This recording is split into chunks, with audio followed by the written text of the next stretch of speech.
Communication is a vital part of anything you do in today's world, from networking with others to gain friendships or making a business deal with other countries. You use communication skills every day. Without communication, most businesses would go out of business for the simple fact that the employees are unsure of what they're supposed to be doing because of the lack of communication with one another. After reading through our text, I decided to dig a little deeper and find a couple websites that explain why communication plays an important role within an organization and how effective it is for that organization to accomplish their goals. I found two websites that seem to have quite a bit of information about communicating in the workplace. The first one was the site from North Carolina Conference of English Teachers, and this was actually a portion of a speech that Nancy Martin Young presented. The speech was called Communication Skills in the Workplace. The second site I found was within the Business Week site, under the management section, and this article was called How Communication Drives Performance. Now that you know the two articles, I'll go into more detail of the two to give you the insight that I was able to observe. I decided to talk about the site from the Business Week since it was a little bit more richer with information. Once again, the article from this site was called How Communication Drives Performance by Watson Wyatt, and it focused on 3 performance levels. The first one was courage, second one's innovation, and the third is discipline. Watson goes on into more detail about each performance levels and its significance for a company.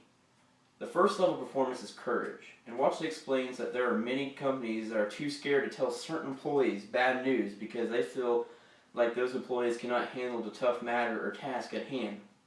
He asks, why do companies do this? Well, one reason is that the company believes that the employees will lose heart and lose interest and then finally underperform the job or task that they are given.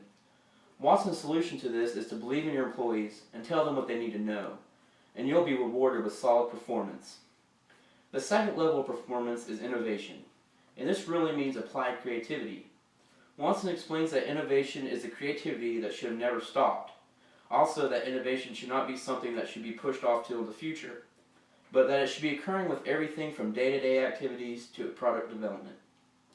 Watson says with this definition of innovation, employees should be encouraged to rethink processes, streamline job tasks, implement productivity measures, and even continue to think creativity.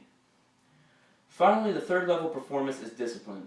Watson points out that companies need to set direction and take stock on how well they're doing. During these situations is where the companies have poor communication and they give their employees good direction with their work, but don't tell them why. So employees become confused on what they're supposed to be doing and why they're doing it.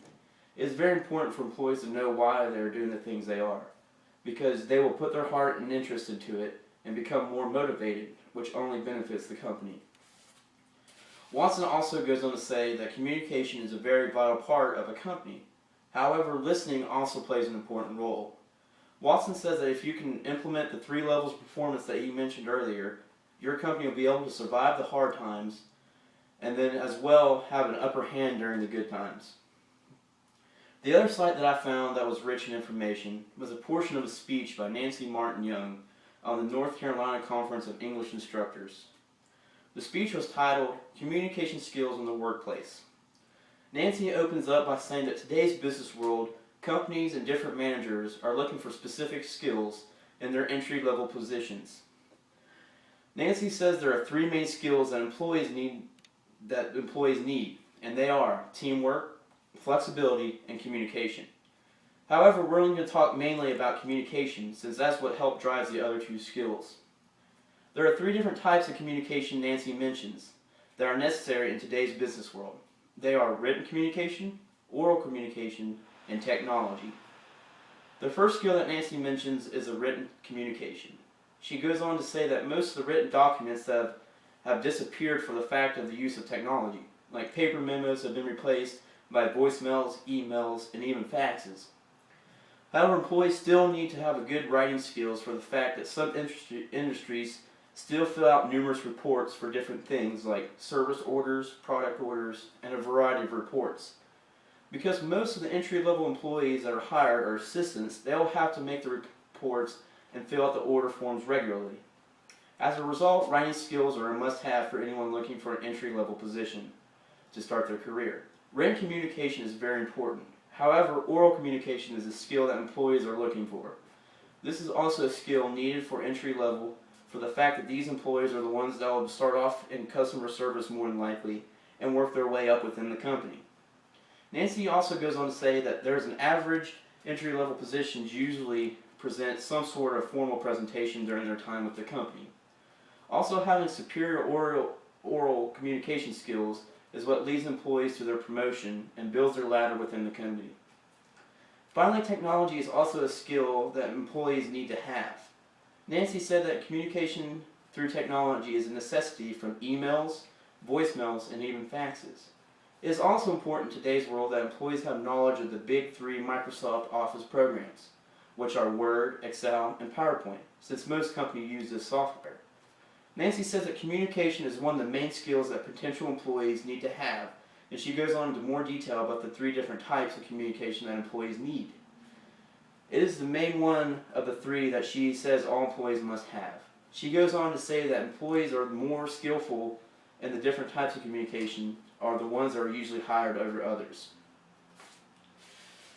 After reading through the different sites and took in all the information, I decided to analyze the two different sites myself and give my opinion on them. I decided to analyze the speech by Nancy Martin Young first. I think there was a good information in the speech, and I learned what is expected from the employees that are just starting within the company at an entry-level position. I thought there was a lot of information that I did not need, and it was kind of hard to keep on track throughout the speech. However, other than that, it was a very useful site. However, there was just not enough information to suffice, so I decided to find another site, and I believe that it was much more richer with information. And this site was the Business Week site, which provided me with the article of how communication drives performance for employees within companies. I believe this was a better site because it presented the information in a reasonable manner. Also, the author, Watson Wyatt, let the information flow smoothly, and I was able to keep track on the information of the three levels of performance that he mentioned. Other than that, Business Week site had the better information, but it still was lacking a slide of information, which is why I needed Nancy's speech. In conclusion, companies looking for employees are looking for potential employees that have desired skills for their specific job, like having desired communication skills that Nancy mentioned earlier. And when you get the job, have the three levels of performance that Watson mentioned that will drive the performance of the company, and thus the company prospers. Once again, it's communication that drives the development and running of a company. Without it, nothing will get accomplished.